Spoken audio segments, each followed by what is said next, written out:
Bismillahirrahmanirrahim. Pada kesempatan ini kita akan membahas yaitu sebuah kisah seekor lalat bisa membuat manusia masuk api neraka.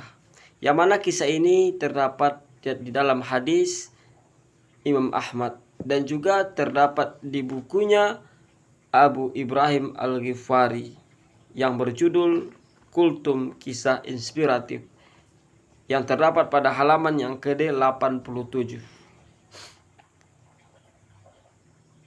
Kisah itu ialah, yakni Rasulullah SAW menceritakan, ada seorang laki-laki yang masuk surga gara-gara seekor lalat, kata Rasulullah SAW. Dan ada pula lelaki yang lain yang masuk neraka gara-gara seekor lalat.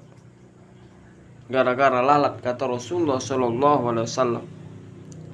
Lalu para sahabat terheran dan bertanya kepada Rasulullah SAW, bagaimana hal itu bisa terjadi wahai Rasulullah SAW?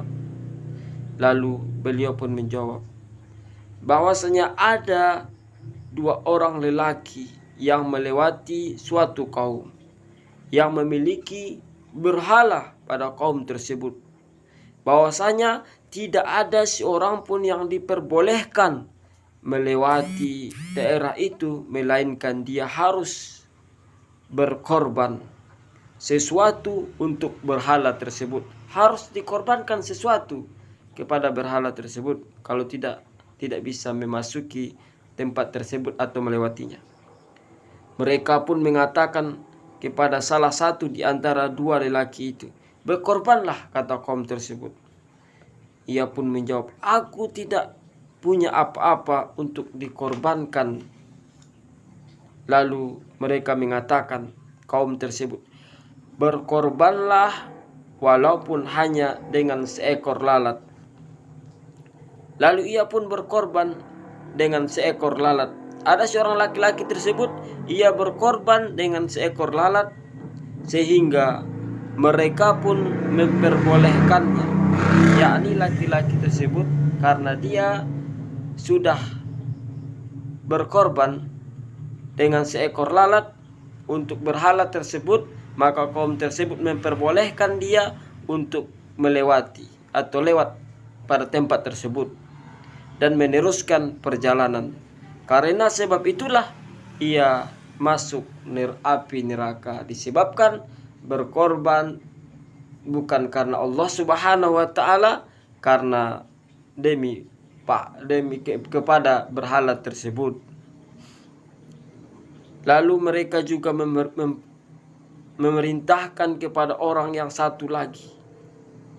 Kaum tersebut berkata, berkorbanlah, yakni berkorbanlah agar bisa lewat. Ia menjawab, tidak pantas bagiku, kata laki-laki tersebut, berkorban untuk sesuatu selain daripada Allah Subhanahu wa ta'ala, katanya. Akhirnya mereka pun memenggal leher laki-laki yang kedua ini yang mengatakan tidak pantas bagiku berkorban untuk selain daripada Allah Subhanahu wa ta'ala. Karena itulah ia dimasukkan oleh Allah Subhanahu wa ta'ala ke dalam surga. Dikisahkan dalam hadis Imam Ahmad. Adapun hikmah daripada kisah yang luar biasa ini adalah, yakni diantaranya yang pertama, kisah ini menunjukkan bahwasanya kisah ini menunjukkan bahaya dosa syirik, menduakan Allah Subhanahu wa ta'ala, walaupun pada sesuatu yang dinilai kecil atau remeh menurut kita. Lalu yang selanjutnya adalah, jika berkorban kepada selain Allah dengan seekor lalat saja dilarang. Seekor lalat saja dilarang berkorban selain daripada Allah Subhanahu wa ta'ala, apalagi berkorban kepada selain Allah dengan sapi dan kerbau dan lain sebagainya. Sungguh besar dosa syirik ini. Dan selanjutnya adalah syirik. Dosa syirik menyebabkan pelakunya masuk neraka. Sedangkan taat kepada Allah Subhanahu wa ta'ala, mengkokohkan tauhidnya, mengantarkan pada surganya Allah Subhanahu wa ta'ala. Mudah-mudahan kita semua, keluarga kita tetap istiqomah taat kepada Allah Subhanahu wa ta'ala, menjauhkan daripada dosa syirik ini, agar kita selamat di dunia ini hingga di akhirat kelak. Yakin hanya kepada Allah Subhanahu wa ta'ala, yakin akan janji Allah Subhanahu wa ta'ala. Rabbana la tuzigh qulubana ba'da idh hadaitana wa hab lana min ladunka rahmah innaka antal wahhab. Allah